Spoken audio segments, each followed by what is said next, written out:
వెంకటేశాయ. గురుర్బ్రహ్మా గురుర్విష్ణుః గురుర్దేవో మహేశ్వరః గురుః సాక్షాత్ పరం బ్రహ్మ తస్మై శ్రీ గురవే నమః. జటిలం చీరవసనం దండకారణ్యవాసినం మునివేషధరం ధ్యాయేత్ అరణ్యే కాండవుత్తమే. శ్రీరామచంద్ర పరబ్రహ్మణే నమః. అథ శ్రీమద్ రామాయణే ఆదికావ్యే అరణ్యకాండే నవమః సర్గః. సుతీక్ష్ణేనాభ్యనుజ్ఞాతం ప్రస్థితం రఘునందనం హృద్యయా స్నిగ్ధయా వాచ భర్తారమిదమబ్రవీత్. సుతీక్ష్ణ మహర్షి ఆశ్రమం నుండి రామలక్ష్మణులు ధనుర్బాణములను ధరించి ఖడ్గమును ధరించి ఉత్సాహంగా ఆ ఆశ్రమం నుండి బయలుదేరి దండకారణ్యంలో వెళుతూ ఉన్నారు. వారితో పాటు మహర్షులందరూ కూడా వచ్చారు కదా. అయితే శరభంగాశ్రమంలోనే మహర్షులందరూ కూడా రామచంద్రమూర్తిని ప్రార్థించారు. రామచంద్ర, ఈ దండకారణ్యంలో అనేక మంది రాక్షసులు మమ్మల్ని పీడిస్తున్నారయ్యా. మేము చేస్తున్నటువంటి తపస్సులకు యజ్ఞయాగాదులకు కూడా ఆటంకాన్ని కలుగజేస్తున్నారు. కావున వారిని దండించవలసినటువంటి బాధ్యత, వారిని వధించి మమ్మల్ని రక్షించవలసినటువంటి బాధ్యత మా రక్షకుడివి నీవే అని చెప్పి అంటూ అడగగానే రామచంద్రుడు కూడా మిమ్మల్ని రక్షించడానికే నేను ఈ వనవాసానికి వచ్చాను. అలా రక్షించినప్పుడే ఈ వనవాస దీక్ష అనేది సార్థకమవుతుంది. లేకపోతే ఈ వనవాసంలో 14 సంవత్సరములు గడపడం వల్ల ప్రయోజనం ఏమున్నది? కావున నా వనవాస దీక్ష సార్థకతను పొందాలి అంటే మిమ్మల్ని రక్షించి మీరు చెప్పిన విధంగా రాక్షసులను వధించినప్పుడే మరి పరిపూర్ణమవుతుంది అని చెప్పి రాముడు అన్నాడు కదా. సీతాదేవి ఆ సందర్భంలో లక్ష్మణుడు కూడా ఉత్సాహంగా రాముడితో పాటుగా ఆయన కూడా ఉత్సాహాన్ని చూపించాడు. కానీ సీతాదేవి మాత్రం ఆ సందర్భంలో అటు కాదని చెప్పకుండా ఇటు అవునని చెప్పకుండా మధ్య మార్గంగా అలా స్థిరంగా ఉన్నది. అయితే ఆమె మనస్సులో ఉన్నటువంటి ఉద్దేశ్యాన్ని ఈ సర్గలో సీతాదేవి చెబుతూ ఉన్నది. ఇంకా రామలక్ష్మణులేమో ఆ ధనుస్సుని ధరించి చాలా ఉత్సాహంగా వెళుతూ ఉన్నారు. వారు ధనుస్సుని ధరించినటువంటి ఆ తీరును చూస్తూ ఉంటే సీతాదేవికి అర్థమైంది, రామలక్ష్మణులు రాక్షసులను వధించడానికి సిద్ధపడ్డారు. ఎందుకు అంటే సాధారణంగా ధనుస్సుని పట్టుకున్నప్పుడు ఉన్నటువంటి భంగిమ, లేకపోతే ఆ పట్టుకునేటటువంటి వడుపు, అలా కాకుండా యుద్ధం చేసేటప్పుడు ధరించేటటువంటి ఆ ఒడుపు, ఆ తీరు వేరుగా ఉంటుంది. మరి ఇక్కడ రాముడు ధనుస్సును ధరించే ఉన్నాడు. కానీ ఇప్పుడు ధనుస్సును ధరించినటువంటి తీరు వేరుగా కనిపిస్తున్నది. ఎలా కనిపిస్తున్నది అంటే ఇక రాక్షసులు కనిపించారు అంటే వారి మీద బాణప్రయోగం చేసి వారిని వధించడానికి రాముడు సిద్ధమైపోయాడు అనేది తెలుస్తున్నది. ఈ విషయం సీతాదేవికి ఎలా తెలిసిందండి అంటే ఆమె కూడా క్షత్రియకాంత కదా. అందువలన మరి వీరులు యుద్ధము చేసేటప్పుడు ఆయుధాన్ని ఏ విధంగా ధరిస్తారు, సాధారణంగా ఉన్న స్థితిలో ఆయుధాన్ని ఆ ధనుస్సుని ఎలా పట్టుకుంటారనే విషయం సీతాదేవికి తెలుసు. అందుకనే రామలక్ష్మణులు ధనుస్సును ధరించినటువంటి ఆ తీరుని సూచన వెంటనే వీళ్ళు యుద్ధానికి సిద్ధమైపోయారు, ఆ ఉత్సాహంతో ఉన్నారనే విషయం సీతాదేవికి అర్థమయ్యి మరి ఇప్పుడు అకారణంగా రాక్షసులతోటి వైరం పెట్టుకోవటం అనేది శ్రేయస్కరము కాదు కదా అనే విషయాన్ని తెలియజేస్తున్నది. అంతేకాదు, మీరు ఈ విధంగా ధనుస్సును ధరించి ఉత్సాహంగా వెళ్ళారు అంటే, రాక్షసులు ఉన్నటువంటి ప్రాంతంలోకి వెళ్ళారు అంటే ఖచ్చితంగా రాక్షసులతోటి వైరం అనేది, అకారణ వైరం అనేది ఏర్పడుతుంది. ఆ అకారణ వైరంతో ఆ శత్రుత్వం అనేది పెరిగి అనర్థాలకు దారి తీస్తుంది. కావున ఈ ఆయుధాలను ఇక్కడే సుతీక్ష్ణ మహర్షి యొక్క ఆశ్రమంలోనే కనుక పెట్టేసి మనం బయలుదేరినట్లయితే అసలు రాక్షసులతోటి వైరం అనేది, శత్రుత్వం అనేది ఉండదు. అప్పుడు అనర్థములు కూడా జరగవు కదా అని అన్నట్లుగా సీతాదేవి రాముడితోటి చాలా మెల్లగా అనునయంగా ఈ విధంగా చెబుతూ ఉన్నదన్నమాట. సుతీక్ష్ణేన అభ్యనుజ్ఞాతం. సుతీక్ష్ణ మహర్షి యొక్క అనుమతి పొంది అరిష్టంగచ్చ పంధానం అని చెప్పి ఆ సుతీక్ష్ణ మహర్షి అనుమతించిన తర్వాత రామలక్ష్మణులు ముందుకు కదులుతున్నారు కదా.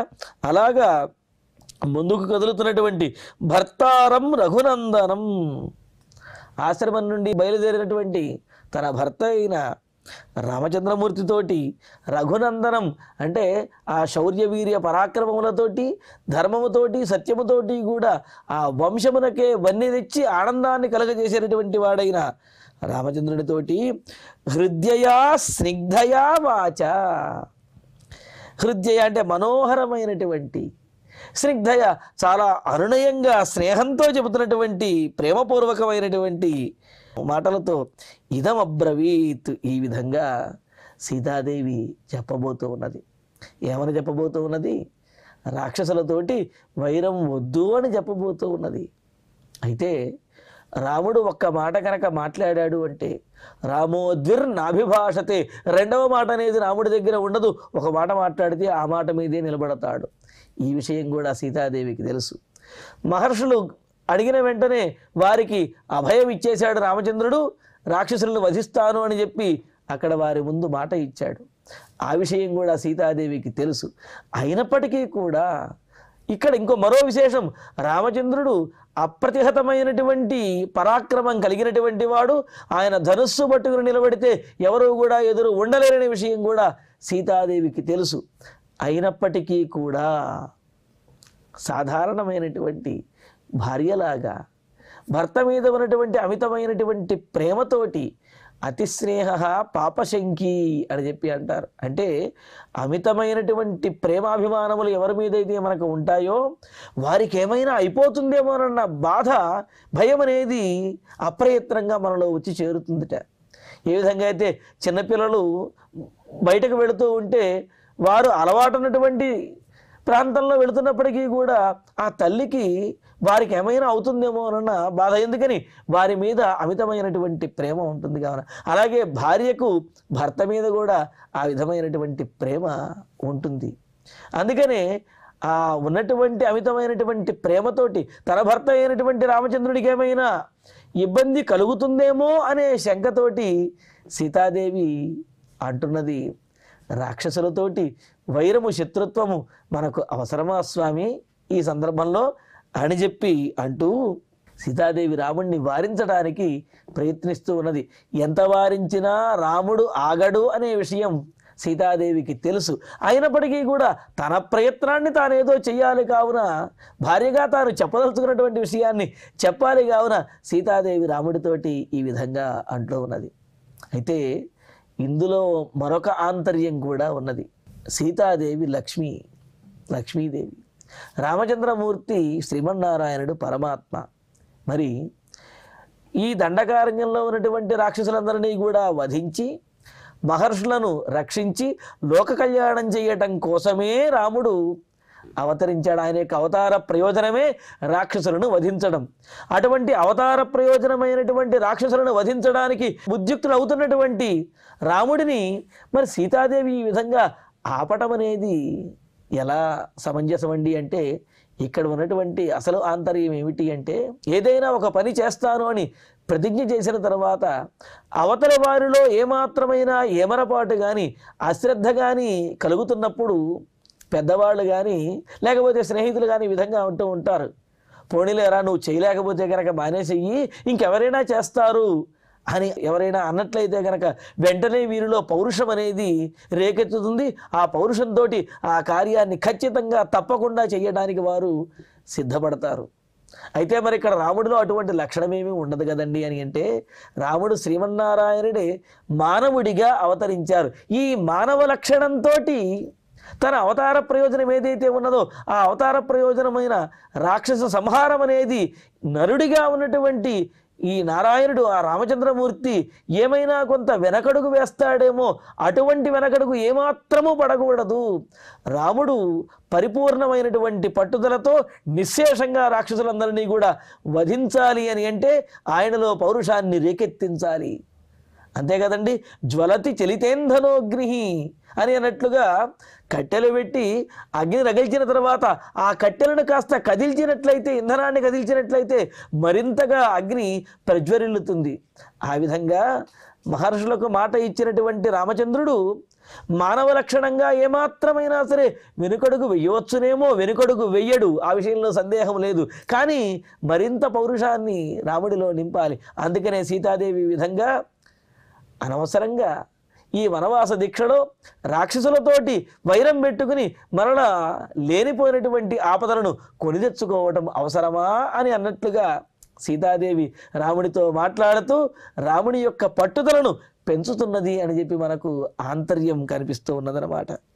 ఈ విధంగా భర్తారమిదమబ్రవీత్, భర్తతోటి మనోహరంగా చాలా స్నేహంగా అనునయంగా సీతాదేవి మాట్లాడుతూ ఉన్నది. అయం ధర్మ సుసూక్ష్మేణ విధినా ప్రాప్యతే మహాన్ నివృత్తేన తు శక్యోయం వ్యసనాత్ కామజాదిహ. రామచంద్ర స్వామి, నీవు ఇప్పుడు అనుసరిస్తున్నటువంటి మునిధర్మం, ఈ వానప్రస్థం ఏదైతే ఉన్నదో ఈ వానప్రస్థ ధర్మము చాలా నియమములతో కూడినటువంటిది అంటూ మహానయం ధర్మ, మీరు ఇప్పుడు అనుసరిస్తున్నటువంటి ఈ వానప్రస్థ ధర్మం మునిధర్మం ఏదైతే ఉన్నదో ఇది సుసూక్ష్మేణ విధిన, సూక్ష్మమైనటువంటి అనేక ధర్మ సూక్ష్మములతో కూడి అటువంటి విచారణతోటే ప్రాప్యతే, అనుష్ఠించగలరు. వానప్రస్థం చేస్తున్నాము అంటే కేవలం వనంలో ఉండి వనంలో నివసిస్తే సరిపోదు, అందులో కొన్ని నియమములు పాటించవలసినవి ఎన్నో ఉన్నాయి. అలా పాటించినప్పుడే ఈ వానప్రస్థ ధర్మము మునిధర్మము అనేది సార్థకమవుతుంది. లేని పక్షంలో ఏమవుతుంది? ఇహ కామజాత్ వ్యసనాత్ నివృత్తేన అయం శక్య, అంటే కామము ద్వారా కలిగేటటువంటి కోరికలు ఏవైతే ఉన్నాయో వాటినన్నింటినీ కూడా విడిచిపెట్టినప్పుడే ఈ ముని ధర్మము, ఈ వానప్రస్థ ధర్మము అనేది నిలబడుతుంది. ఈ వానప్రస్థ ధర్మాన్ని ఆచరించినటువంటి ఫలము, ఆచరించినటువంటి వ్యవహారము సక్రమంగా సజావుగా సాగుతుంది. అలా కాకుండా కామజమైనటువంటి వ్యవహారములకు, మనలో కలిగినటువంటి ఆవేశపూరితమైనటువంటి కోరికలకు వాటిని తీర్చుకోవటము, లేకపోతే వాటికి అనుగుణంగా ప్రవర్తించినట్లయితే, ఆవేశపడినట్లయితే ఈ వానప్రస్థ ధర్మము మునిధర్మము అనేది లోపిస్తుంది, దానిని సవ్యంగా పాటించినట్లుగా అవ్వదు అని మెల్లగా రామునికి వానప్రస్థ ధర్మాన్ని మునిధర్మాన్ని గుర్తు చేస్తూ, మీరు ఆ ధర్మంలో ఉన్నారు కావున ఆవేశపడకూడదు అనే విషయాన్ని చెబుతూ ఉన్నదన్నమాట. ఇక్కడ అయం ధర్మ సుసూక్ష్మేణ అన్న చోట్ల మరో పాఠం కూడా ఉన్నది. అధర్మంతు సుసూక్ష్మేణ అని పాఠభేదం కూడా ఉన్నదన్నమాట. అక్కడ అర్థం ఏమిటి అంటే, రామచంద్ర, మీరు ఆశ్రయించినటువంటి మహర్షులను రక్షించాలి అనేటటువంటి ధర్మాన్ని అనుసరించి రాక్షసులను వధిస్తాను అని చెప్పి మాట ఇచ్చారు. అది ధర్మము అని చెప్పి మీరు అనుకుంటున్నారు. కానీ అధర్మంతు సుసూక్ష్మేణ, ధర్మ సూక్ష్మాన్ని కనుక ఆలోచించినట్లయితే ఈ విధంగా రాక్షసులను వధించడం అనేది అధర్మమని నాకు అనిపిస్తున్నది అని అంటున్నారు. అందుకనే మహాన్ సుసూక్ష్మేణ విధిన అధర్మం ప్రాప్యతే. తిలక వ్యాఖ్యలో చెబుతారు, పూర్తిగా ఆలోచించినట్లయితే ఇలాగ రాక్షసులను వధించడం అనేది అధర్మమేమో అని నాకు అనిపిస్తున్నది, కావున మీరు కూడా ఆలోచించండి అని చెప్పి అంటున్నారు. సీతాదేవి రామచంద్రమూర్తితోటి అంటూ ఉన్నదన్నమాట. అంటే కామంతో కోరికలు అనేవి కలుగుతాయన్నమాట. ఆ కోరికలు కలిగినప్పుడు ఆ కోరికలకు అనుగుణంగా ప్రవృత్తి అనేది కలుగుతుంది. కామము అంటే కేవలము మోహంతోటో లేకపోతే స్త్రీల మీద కలిగేటటువంటి భావన మాత్రమే అనుకోకూడదు. కామము అంటే ఒక ఇచ్ఛతోటి లేకపోతే వేరే వారి యొక్క ఇచ్ఛతో చేసేటటువంటి కార్యాన్ని కూడా మనం కామము అని అనవచ్చు అన్నమాట. ఆ విధంగా ఆ కామానుగుణమైనటువంటి కార్య ప్రవృత్తి, ఆ పనులు చేయడానికి ప్రవృత్తి కలుగుతుంది. మరి కామము నుండి కలిగేటటువంటి కార్యములను, ఆ పనులను మానుకుని, అంటే ఇచ్ఛ మొదలైనటువంటి వాటి వల్ల లేకపోతే వేరే వారి కోసము ఈ విధమైనటువంటి ఇచ్చలను కోరికలను మానుకుని నిశ్చలమైనటువంటి బుద్ధితో ఉండి వానప్రస్థాన్ని ఆచరించినప్పుడే ఆ మునిధర్మము వానప్రస్థము అనేది సార్థకమవుతాయి. అయితే ఇక్కడ మరో రకంగా కూడా ఉండదన్నమాట. అంటే కామజమైనటువంటి వ్యసనములను విడిచిపెట్టకుండాను వానప్రస్థ ధర్మాన్ని మునిధర్మాన్ని ఆచరించవచ్చు. కామజమైనటువంటి ఆ వ్యసనములను విడిచిపెట్టేసి కూడా ఈ వానప్రస్థ ధర్మాన్ని మునిధర్మాన్ని ఆచరించవచ్చును. 2 రకాల మార్గాలు కూడా ఉన్నాయి. మరి అయితే అగస్త్యుడు మొదలైనటువంటి కొంతమంది మహర్షులు వారు వానప్రస్థ ధర్మాన్ని మునిధర్మాన్ని పాటిస్తూనే తమకు అపకారం చేస్తున్నటువంటి లేకపోతే ఇతరులకు ధర్మాత్మలకు అపకారం చేస్తున్నటువంటి వారైన వాతాపి ఇల్వలుడు మొదలైనటువంటి రాక్షసులను వారు సంహరించేశారు. మరి మునిధర్మాన్ని వానప్రస్థ ధర్మాన్ని ఆచరించేటటువంటి వారు ఈ విధంగా ఇతరులను సంహరించకూడదు అని నియమం ఉన్నట్లయితే అగస్త్యుడు మొదలైనటువంటి మహర్షులు చేసిన అధర్మమే అవుతుంది కదా. కానీ అది ధర్మమే అని చెప్పి శాస్త్రం చెప్పింది. కావున ఇక్కడ కామజమైనటువంటి వ్యవహారములను లేకపోతే వ్యసనములను విడిచిపెట్టి వానప్రస్థ ధర్మాన్ని ఆచరించడం ఒక పద్ధతి, మునిధర్మాన్ని ఆచరించడం ఒక పద్ధతి. కామజమైనటువంటి గుణములంటే ఇతరుల యొక్క కోరికలను వారిని అభీష్టములను నెరవేర్చుతూ తన వానప్రస్థ ధర్మాన్ని ఆచరించడం అనేది మరి ఒక పద్ధతి, 2వ రకమైనటువంటి పద్ధతిగా తెలియజేశారు. ఈ విధంగా 2 రకాలుగాను కూడా వానప్రస్థ ధర్మాన్ని మునిధర్మాన్ని ఆచరించవచ్చును. కానీ కామజమైనటువంటి వ్యసనములను విడిచిపెట్టేసి పరిపూర్ణంగా వానప్రస్థ ధర్మాన్ని మునిధర్మాన్ని ఆచరించడమే శ్రేష్టమైనది అని చెప్పి సీతాదేవి యొక్క అభిప్రాయము.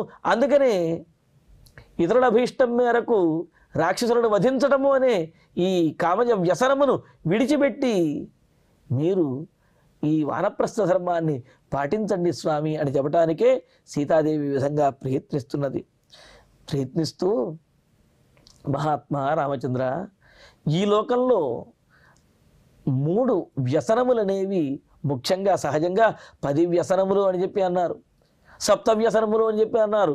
అలాగే వీటన్నిటికంటే కూడా వీటిల్లోనే 3 వ్యసనములు ఏవైతే ఉన్నాయో అవి అత్యంత ప్రమాదకరమైనటువంటి వ్యసనములు అంటూ అవి ఏమిటో చెబుతూ ఉన్నది. 3 వ్యసనాన్యత్ర కామజాని భవంత్యుత మిథ్యావాక్యం పరమకం తస్మాద్ గురుతరాబుభౌ పరదారాభిగమనం వినా వైరంచ రౌద్రత. రామచంద్ర, అత్ర ఈ లోకంలో ఉత కామజాని వ్యసనాని 3 ఇలాగా కామజమైనటువంటి అంటే కోరికలతో కలిగేటటువంటి వ్యసనములు 3 ప్రత్యేకమైనటువంటి ప్రమాదకరమైనటువంటివి 3 అని చెప్పి మనకు పెద్దలు తెలియజేశారు. 3 ఉన్నాయి. ఆ 3 ఏమిటి అంటే మిథ్యావాక్యం పరమకం, మొదటిది అసత్యమాడటం, చీటికి మాటికి ఇష్టం వచ్చినట్లుగా అబద్ధాలు ఆడుతూ ఉండటం ఏదైతే ఉందో అది ఒక ప్రమాదకరమైనటువంటి లక్షణము.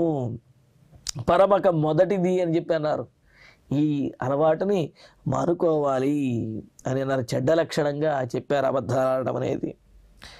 కానీ మరి నవ్వులాట సరదాగా చమత్కారంగా కొన్ని చోట్ల మరి అబద్ధాలు పలకడం అనేది చూస్తూ ఉంటాం కదండి. మరి వాటి గురించి ఏమిటి అక్కడ అసత్య దోషం ఉండదా అని అంటే, అసత్యమాడటం వలన ఇతరులకు ఇబ్బంది కానీ ఇతరులను హింసించడం కానీ ప్రాణహాని కానీ మానహాని కానీ ధనహాని కానీ ఈ విధంగా ఇతరులకు హాని కలిగించేటటువంటి అబద్ధం ఆడటం అనేది దోషముగా చెప్పారు. కానీ చమత్కారంతో నవ్వులాట కంటుంటాం కదా, అలా మాట్లాడినటువంటి మాట ఒక అసత్యం అయినప్పటికీ కూడా దానివల్ల దుష్ప్రభావము ఇతరులకు హాని అనేది లేదు. కావున అది దోషకారకం అనేది కాదు అని కూడా మనకు శాస్త్రము తెలియజేస్తూ ఉన్నది. అంతేకాదు అసత్యము ఆడకూడదనే విషయం చెబుతూనే వారిజాక్షులందు వైవాహికములందు ప్రాణవిత్తమాన భంగమందు చలిత గోకులాగ్ర జన్మ రక్షణమునందు బొంకవచ్చు నఘము పొందదనఘ అని చెప్పి మహాభారతంలో చెప్పినట్లుగా మరి స్త్రీల వద్ద కొన్ని సందర్భాలలో అలాగే వివాహములలో ఆ వివాహాన్ని నిలబెట్టడం కోసము అని చెప్పి, అంటే ముఖ్యమైనటువంటి విషయములను దాచి వధువు గురించే వరుడు గురించే తెలియవలసినటువంటి విషయములు దాచి పెళ్లి చేయమని చెప్పి అనడం అక్కడ ఉద్దేశ్యము కాదు. ఆ సందర్భంలో చెప్పవలసినటువంటి మాట ఏదైనా ఉన్నట్లయితే కనుక, అంటే ఏమిటి, అప్రధానమైనటువంటిది, అటువంటి వాటిని దాటవేసి చెయ్యవచ్చుననే తప్ప అబద్ధాలాడి పెళ్లి చేయమని చెప్పే ఉద్దేశ్యము కాదు. కాకపోతే ఆ సందర్భానికి ఉపయోగపడేది, ఇతరులకు హాని చెయ్యనటువంటి అసత్యం అనేది దోషకారకము కాదు. ప్రాణ విత్త మానభంగమందు ప్రాణహాని కలుగుతున్నప్పుడు, మానహాని కలుగుతున్నప్పుడు, ఆస్తి నష్టం అంటే ఉన్నటువంటిదంతా కూడా కోల్పోవలసినటువంటి సమయం వచ్చినప్పుడు, ఇటువంటి గోరక్షణ చేయవలసి వచ్చినప్పుడు, గోవును సంరక్షించే సందర్భంలోనూ కూడా ఒక అసత్యం ఆడినప్పటికీ కూడా అది అసత్య దోషాన్ని తెచ్చిపెట్టదు. అంటే ఏమిటి, ఇతరులకు హాని చెయ్యనటువంటి అసత్యం అనేది దోషకారకము కాదు. తమను తాము రక్షించుకోవటానికో ఇతరులను రక్షించడానికో ఆడినటువంటి అబద్ధం అనేది దోషకారకము కాదు అనేది కూడా మనకు శాస్త్రం తెలియజేస్తూ ఉన్నది. అయితే ఇతరులకు హాని చేసేటటువంటి అబద్ధం మాత్రం తప్పనిసరిగా నరకహేతువే అవుతుంది, అది పాపకారకమే అవుతుంది అని చెప్పి అంటున్నారు. అంటూ మరి మొదటిది, ఆ 3 వ్యసనములలో మొదటిది అసత్యము, అసత్యమాడటము. అలాగే తస్మాత్ గురుతరౌ ఉభౌ, ఆ అసత్యము కంటే కూడా ప్రమాదకరమైనటువంటివి 2 వ్యసనములు ఉన్నాయి. వాటిని మాత్రం ఎట్టి పరిస్థితుల్లోనూ కూడా అంగీకరించరు, ఎవరు కూడా ఒప్పుకోకూడదు అనే ఉద్దేశ్యంతో సీతాదేవి చెబుతూ, ఆ రెండిట్లో ఒకటి పరదారాభిగమనం, ఇతరుల యొక్క భార్యలను కామించటము, ఇతరుల యొక్క భార్యతో పొందుని కోరటం అనేది కూడా, ఆ పొందుని పొందటము, ఇది ఒక దోషం, అంటే ప్రమాదకరమైనటువంటి దోషము. అలాగే వైరం వినా రౌద్రత, శత్రుత్వం లేకుండానే ఇతరులను సంహరించాలి అనుకోవటం, ఇతరులకు హాని కలిగించాలి అని చెప్పి అనుకోవటం కూడా, అది కూడా ప్రమాదకరమైనటువంటి లక్షణం. ఈ విధంగా అసత్యమాడటము, పరస్త్రీలను కామించటము, అదేవిధంగా శత్రుత్వం లేకపోయినప్పటికీ కూడా ఇతరులను వారిని హింసించడం, లేకపోతే వైరం విన రౌద్రత, శత్రుత్వం లేకపోయినా కోపం తెచ్చుకోవటం, ఇవి ఈ 3 కూడా కామజమైనటువంటి వ్యసనములు. వీటి వలన అభ్యుదయం కలగదు, అరిష్టం అనేది కలుగుతుంది అని చెప్పి అంటూ, మిథ్యావాక్యం నతే భూతం న భవిష్యతి రాఘవ కుతోభిలాషణం స్త్రీణాం పరేషాం ధర్మనాశనం. ఇంకా అంటున్నది, ఈ 3 కామజ వ్యసనములను చెప్పి ఈ 3 రామచంద్ర, నీ దగ్గర మిథ్యాభాషణం, అసత్యమాడటము అనే విషయం నీ దగ్గర లేనే లేదు. ఎందుకు అంటే రాముడే అంటాడు కొన్ని సందర్భాల్లోనూ, అదేవిధంగా సత్యేన లోకాన్ని జయితే అనే చోటు కూడా మనం చెప్పుకున్నాం. రాముడు తన సత్యవాక్ పరిపాలనతోటే సమస్తమైనటువంటి లోకములను కూడా గెలుచుకున్నాడు. ఎందుకంటే దేవతలు కూడా ఒకానొక సందర్భంలో అసత్యమును ఆడి ఉండవచ్చునేమో కానీ రాముడు ఏనాడు అసత్యం ఆడలేదుట. అందుకనే వారి లోకాలను కూడా రాముడే గెలుచుకున్నాడు అని చెప్పి అంటారు. అంతేకాదు, అనృతం నోక్తపూర్వమే నచవక్ష్యే కదాచన, ఇంతవరకు రాముడు అబద్ధమాడలేడు, ఇకపైన అబద్ధమాడడు అనే విషయాన్ని కూడా ప్రతిపాదించారు కదా. మరి అటువంటిది అదే ఆ విషయం సీతాదేవికి కూడా తెలుసు. కావున 3 వ్యసనములలో రాముడి దగ్గర అసత్యం అనేది లేనే లేదు అనే విషయాన్ని, అసత్యము, పరదారాభిగమనము ఇవి లేనే లేవు అనే విషయాన్ని ప్రతిపాదిస్తూ ఆ వ్యసన రూపాన్ని చెబుతూ, రాఘవ, రఘువంశంలో జన్మించినటువంటి ఓ రామచంద్ర, తే మిథ్యావాక్యం నభూతం నభవిష్యతి, నీవు అబద్ధమాడటము అనేది, అసత్యోదోషం అనేది నీ దగ్గర ఇంతకు ముందు లేనే లేదు, ఇకపైన భవిష్యత్తులో కూడా ఉండనే ఉండదు. ఎందుకని? తండ్రి మాట కోసం, తండ్రి ఇచ్చినటువంటి మాటను అసత్యం చేయకూడదనే నీవు ఈ విధంగా వనవాసానికి వచ్చినటువంటి వాడివి. కావున నీవు అసత్యం ఆడతావు అనే విషయం ఇంతకు ముందు లేదు, ఇకపైన లేదంటే భూత భవిష్యత్ వర్తమానములలో రాముడు అసత్యం ఆడడం అనేది ఉండదు. కావున ఆ అసత్య భాషణం అనే దోషము, ఆ కామజ వ్యసనం ఏదైతే ఉన్నదో ఆ వ్యసనం నీ దగ్గర లేనే లేదు.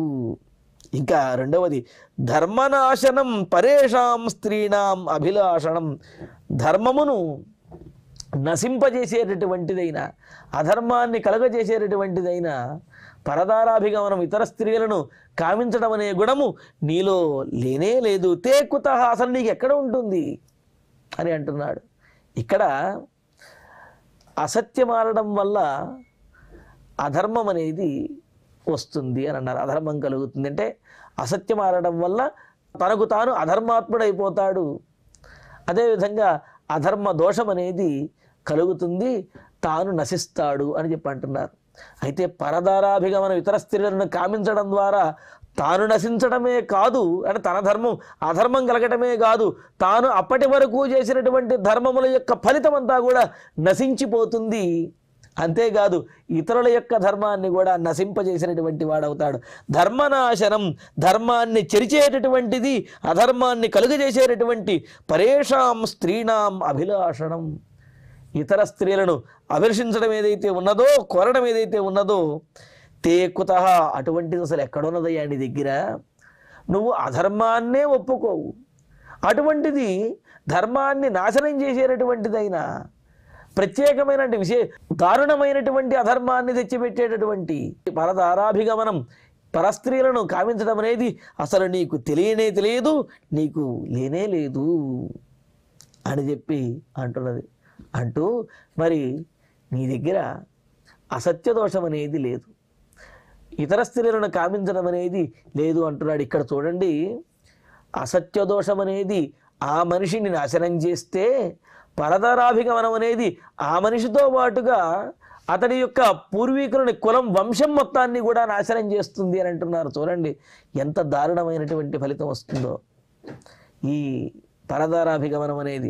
అందుకనే ఏమంటాడు, ధర్మనాశనం, తన ధర్మమునే కాకుండా తన వంశంలో, తన కులంలో ఉన్నటువంటి వారందరి పూర్వీకులందరినీ కూడా బాధ పెట్టేది, అందరినీ కూడా అధోగతి పాలు చేసేటటువంటిది అయిన పరదారాభిగమనం, ఇతర స్త్రీలను కామించడం అనే గుణము నీలో లేనే లేదు అని చెప్పి అంటున్నాడు. ఇక్కడ ధర్మనాశనము అంటే అతని ధర్మమును నాశనం చేస్తుంది. అదేవిధంగా అతనితో ఎవరైతే కామించినదో ఆమె కూడా పరపురుషుణ్ణి కామించింది కావున ఆమె యొక్క ధర్మం కూడా నాశనం అవుతుంది. ఈ విధంగా పరస్త్రీలను కామించడం అనేది వీరి ధర్మాన్ని, అవతలి వారి యొక్క ధర్మాన్ని, వారి వంశంలో ఉన్నటువంటి పూర్వీకులందరి యొక్క పుణ్యాన్ని కూడా నశింపజేస్తుంది. అటువంటి ఆ పర స్త్రీ వ్యామోహం అనేది నీకు లేనే లేదు అని చెప్పి అంటూ, మరి మూడవ వ్యసనం అంటే ఏమిటి? కామజ వ్యసనములు మూడని చెప్పాడు కదా. అసత్య దోషము, పరస్త్రీ వ్యామోహము, వైరం లేకుండా అంటే శత్రుత్వం లేకుండానే ఇతరుల మీద కోపాన్ని చూపించడము. ఈ మూడో దోషం గురించి సీతాదేవి రామచంద్రునితో చెబుతున్నది.